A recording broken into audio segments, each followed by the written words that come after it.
Untuk memastikan masyarakat Pakistan dapat bermain bulu tangkis, mereka memanfaatkan bengkel kecil untuk membuat raket menggunakan pipa besi.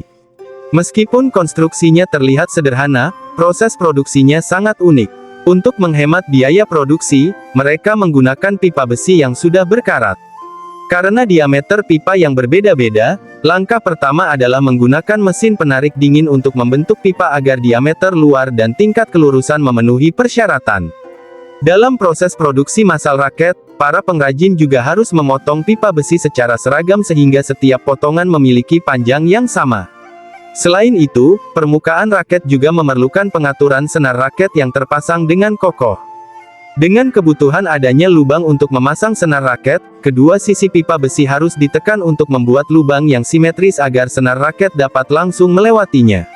Akhirnya, pipa besi dibentuk ulang menggunakan roda penggulung, yang merupakan langkah pertama dalam proses pembuatan raket.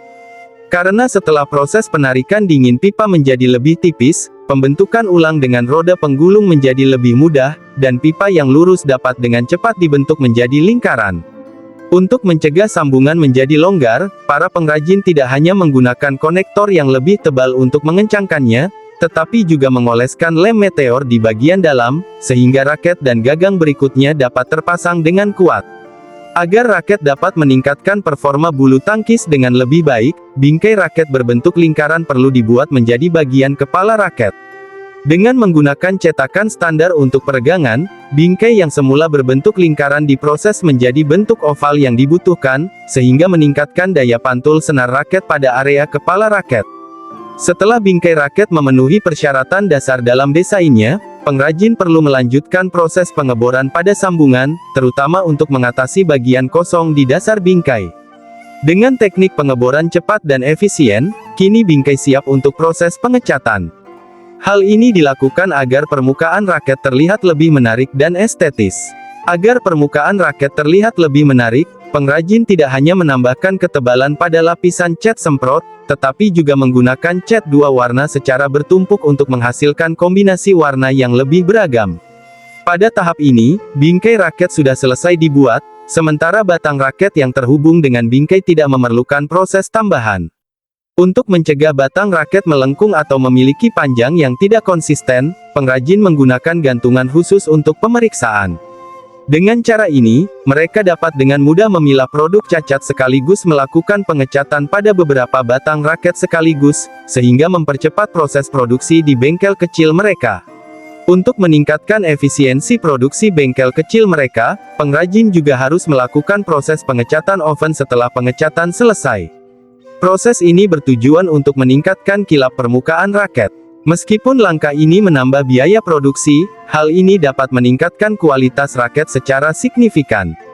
Setelah dipanaskan dalam oven selama 3 jam, lapisan cat pada bingkai dan batang raket sudah benar-benar kering. Sementara itu, performa bulu tangkis sangat bergantung pada senar raket yang andal. Oleh karena itu, pengrajin harus menggunakan benang sintetis berbahan serat kimia dan melakukan penarikan senar raket secara manual dengan tekanan yang terkontrol. Meskipun mereka tidak memiliki mesin penarik senar raket canggih, kecepatan tangan para pengrajin cukup tinggi. Penarikan senar raket secara manual ini bahkan mampu mencapai kekuatan lebih dari 5 pon. Setelah senar raket dirangkai secara silang, dengan keahlian tinggi oleh pengrajin, raket pun siap untuk digunakan. Setelah pengrajin dengan terampil merangkai senar raket secara silang, mereka juga perlu memotong sisa-sisa ujung senar raket di tepi bingkai.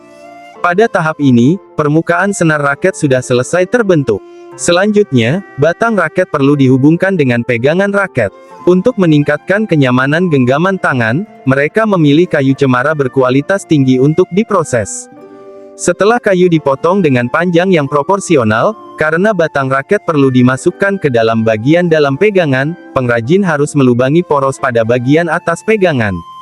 Selain itu, pegangan raket juga dibentuk menjadi permukaan kerucut untuk meningkatkan aerodinamika, sehingga dapat mengurangi koefisien hambatan udara pada raket secara keseluruhan.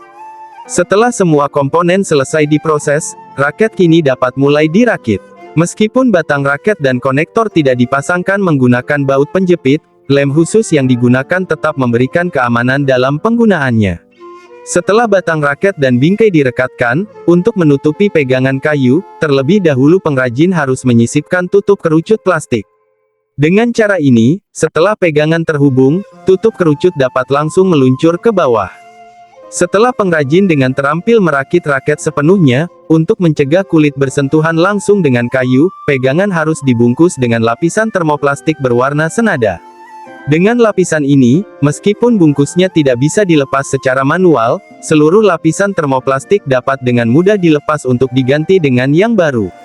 Setelah itu, label baru ditempelkan pada raket, dan kantong raket transparan digunakan untuk memamerkan hasil akhir dengan lebih jelas. Raket yang dibuat dari pipa besi ini kini terlihat seperti produk hasil produksi massal. Menurut Anda, bagaimana performa raket seperti ini saat digunakan?